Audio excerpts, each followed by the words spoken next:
PSG Fan TV, bonsoir à tous, bonsoir Young Steph. Bonsoir. Alors après 4 mois, ça y est, c'est le premier match, certes amical face au Havre, mais quand même l'addition est plutôt salée et ce qu'on peut voir c'est que l'attaque parisienne a montré vraiment des bonnes choses ce soir. Ouais, bah écoute, ça faisait 4 mois qu'on n'avait pas revu notre Paris Saint-Germain, donc voilà, premier match de reprise, match amical au Havre avec du public, un peu de public, donc ouais, on leur a mis une correction, hein. Franchement 9-0, ça ressemblait à un match d'entraînement et après que dire de plus, ben, nos superstars, elles étaient, en tout cas sur la première mi-temps, nos superstars étaient alignés, elles étaient très en jambes. Je pense à Di Maria qui fait 2 passes D, Icardi qui met un doublé, Neymar qui met aussi un doublé. Mbappé, il était très en jambes, il était très virevoltant sur son côté gauche. Donc voilà, c'était un premier match. On va pas s'enflammer, mais en tout cas, quand on voit l'état de forme de nos garçons après 3 semaines d'entraînement, on se dit que ouais, on a affaire à des vrais professionnels qui ont bossé pendant la période du confinement et on espère que les objectifs vont être bien remplis, c'est-à-dire les 2 finales de coupe qui se profilent et puis forcément cette Ligue des Champions qui doit se terminer, quoi.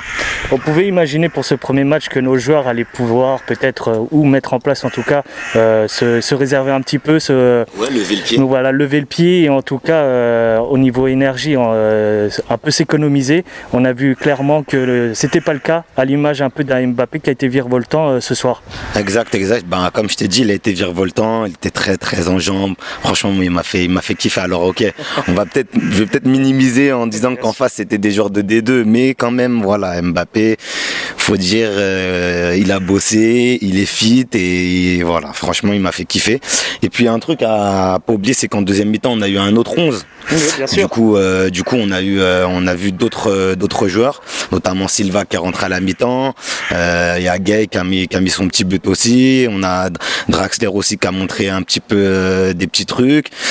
Donc voilà, moi ça m'a fait plaisir aussi de voir les Titi, les Ruiz, les Pembele, les Kalimundo. Voilà, c'est le futur du Paris Saint-Germain. Donc ça fait plaisir de les voir débuter. Bon, c'était qu'un amical, mais quand même, voilà.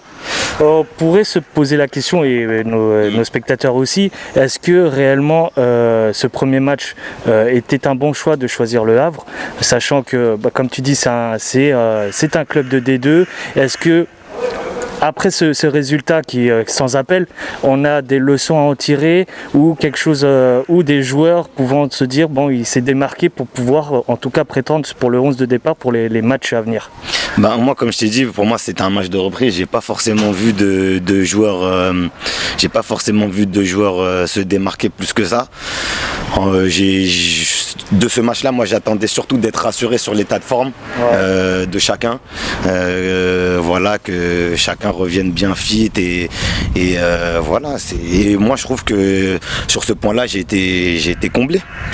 Donc il y a un deuxième match amical, je crois que c'est Wasland. Après il y aura le Celtic, il me semble. Et donc, quatrième à déterminer encore.